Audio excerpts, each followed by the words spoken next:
हरे कृष्ण भक्त वेद व्यासंकर असली ना होची कृष्ण द्वैपायन। तो कृष्ण द्वैपायन असली नाम वेद व्यासंकर। तो किछि लोक माने वेद व्यास कहीं कहते ना भक्त ए वेद को व्यास करथिले कृष्ण द्वैपायन।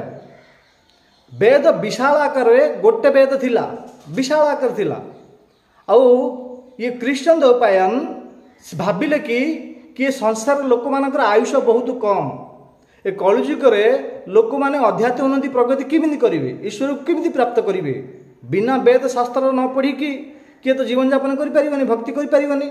सेतिपे विशाल आकार थिला ताकू चारि भाग रे विभक्त कले ताकू व्यास कले। सेतिपे से कृष्ण द्वैपायनकर नाम पड़ला वेद व्यास। आउ ए वेद को चारि भाग रे डिवाइड कले गोटे होची ऋग्वेद सामवेद अथर्ववेद और यजुर्वेद ये चारि प्रकार वेद करले अलग अलग शास्त्र से अलग दिए जाइए। आ वेद रे तीन प्रकार कांड अच्छी तीन कांड कर्मकांड ज्ञान कांड और उपासना कांड। किछि लोक माने जो कर्मकांड अच्छे कर्मकांड रे लिप्त अच्छे से माने अंत समय रे स्वर्ग प्राप्त करिवे।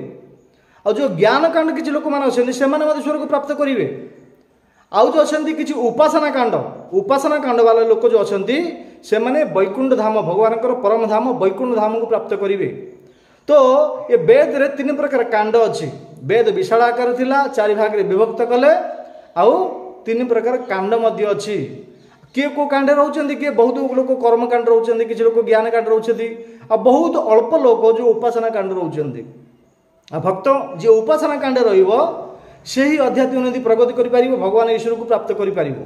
आ कर्मकांड स्वर्ग जीवे ज्ञान कांड स्वर्ग जीवे परंतु जो पुण्य करि जाइथिबे क्षीण पुण्य मृत्यु लोक विशंति जो किछि हमर मृत्यु लोक जो किछि पुण्य करि जाइथिबे स्वर्ग लोक को आपण को क्षीण पुण्य भगवत गीता वर्णन कर जाइए क्षीण पुण्य मृत्यु लोक विशंति जो पुण्य सरजीव तो पुणी आमको मृत्यु लोक आसिया पड़ो।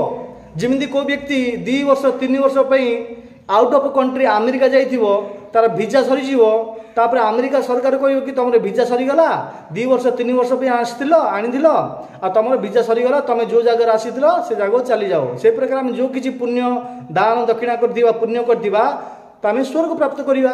तापर पुण्य सरीगला परे हमको मृत्यु लोक आसिया पड़ो। तो स्वर्ग जाइए फायदा कौन आउे तो आसिया पड़ो। से भक्त उपासना कांड हूँ श्रेष्ठ। उपासना कांड अर्थ हूँ भगवान भक्ति शरणागत भगवान भक्ति करी भगवान परम धाम जी चली जाऊँगी आ जन्म जराबाद संसार आसिक फसगनी।